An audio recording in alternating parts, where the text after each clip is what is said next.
राधे राधे दोस्तों। हमारी आज की कहानी का शीर्षक है मजबूरी। दीपा जल्दी जल्दी घर के काम निपटाकर तैयार होकर घर से निकल ही रही थी कि उसकी सास सुधा जी ने टोक दिया, बहू कहाँ जा रही हो?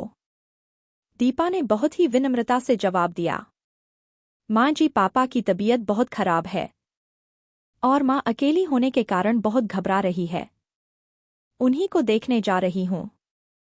यह कहकर दीपा बिना जवाब के इंतजार के घर से बाहर निकल गई।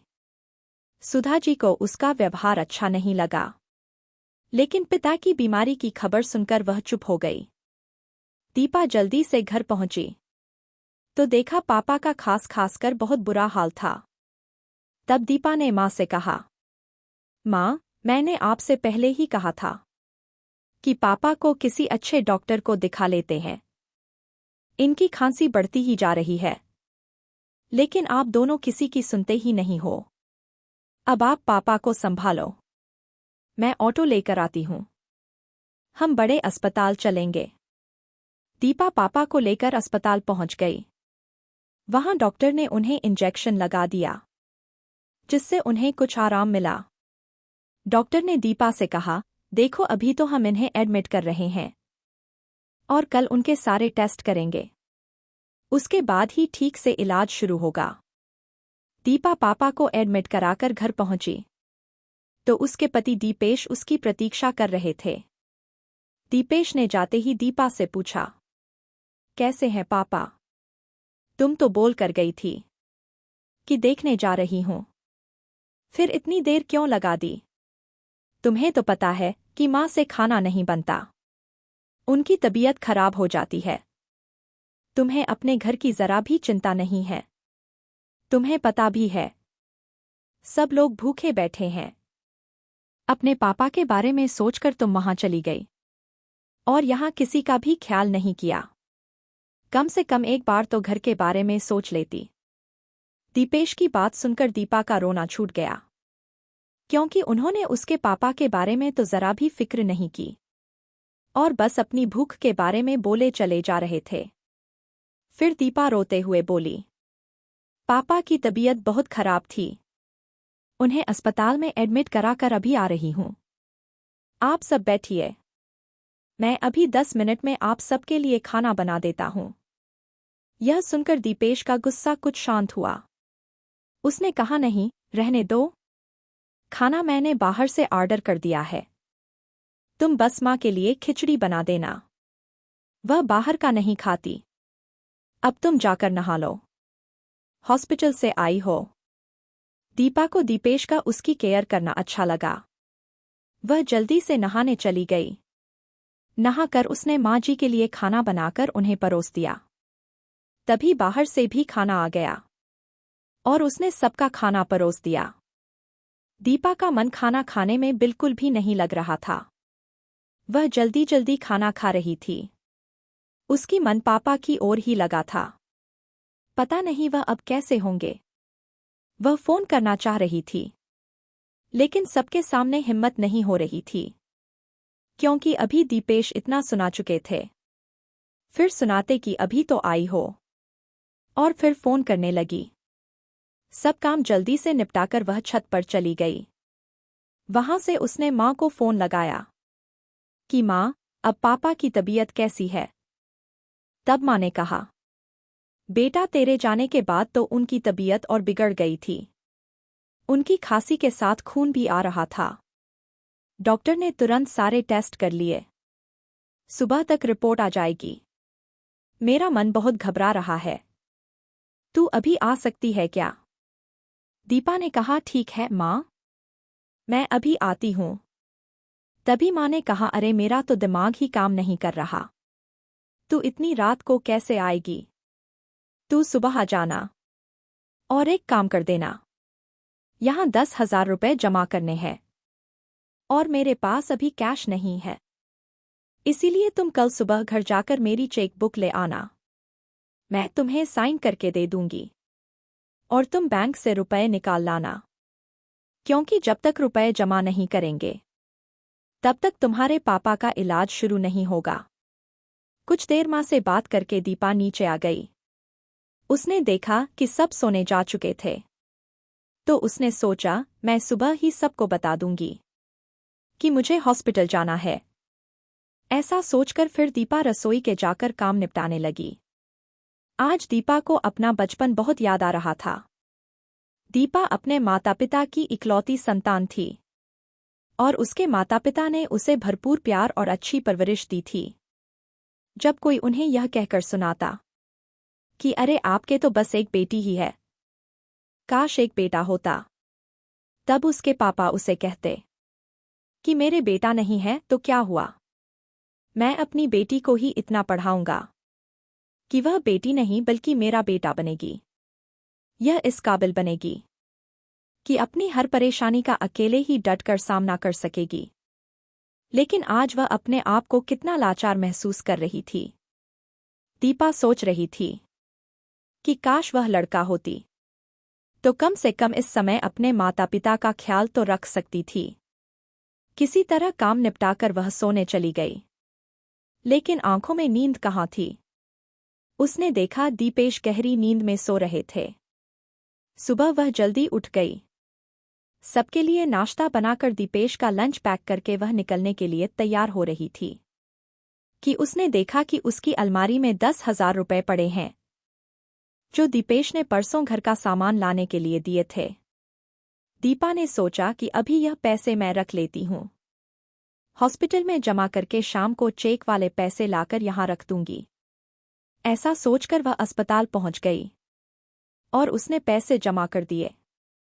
पापा के पास पहुंची तो पापा कुछ ठीक लग रहे थे। तब दीपा को देखकर वह मुस्कुरा दिए। तब माँ ने कहा, बेटा तुम घर से चेक बुक लेकर आओ, फिर मैं तुम्हें चेक दे दूंगी, जिससे कि तुम उसे जमा कराकर पैसे निकाल लाना, तभी तो तुम्हारे पापा का इलाज शुरू होगा। तब दीपा ने कहा, माँ मैंने पैसे जमा कर दिए हैं और पापा का इलाज भी शुरू हो जाएगा। यह सुनकर माँ ने कहा, अरे बेटा तुमने यह क्या किया, अगर तुम्हारे ससुराल वालों को पता चलेगा तो वह तुम्हें कितना भला बुरा सुनाएंगे।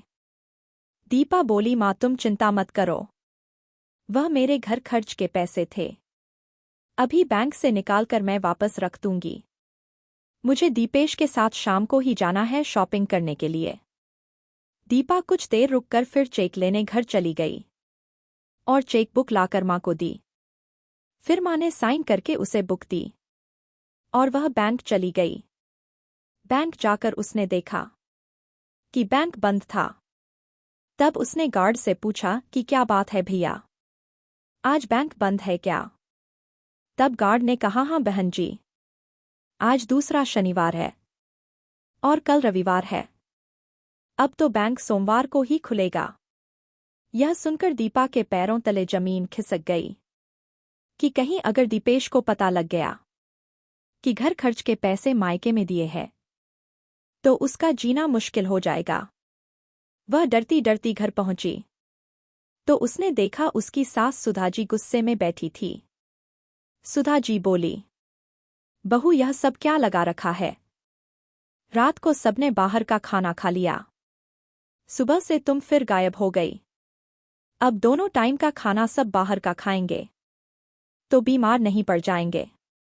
तुम क्या चाहती हो कि तुम्हारे ससुराल वाले भी उस अस्पताल में एडमिट हो जाए जिसमें तुम्हारे पापा है? यह सुनकर दीपा रोने लगी कि नहीं नहीं माँ जी, ऐसा मत कहिए, मैं अभी खाना बना देती हूँ। कहकर दीपा तेजी से काम करने लग गई और नहा धोकर फटाफट खाना बनाकर सास ससुर को खिला दिया। इधर उसे अपने पापा की चिंता थी और साथ ही इस बात की भी कि दीपेश को अगर पैसों का पता चलेगा तो वह गुस्सा करेंगे। शाम को दीपेश ने आते ही शॉपिंग के लिए चलने के लिए कहा तो दीपा ने उसे कमरे में ले जाकर सारी बात बता दी। यह सुनकर दीपेश को बहुत गुस्सा आया। उसने कहा, यह अच्छा है, इसीलिए मैं बिना भाई बहन की लड़की से शादी नहीं करना चाहता था। आज वही हुआ जिसका डर था, मेरी कमाई अपने माता पिता पर लूटा रही हो।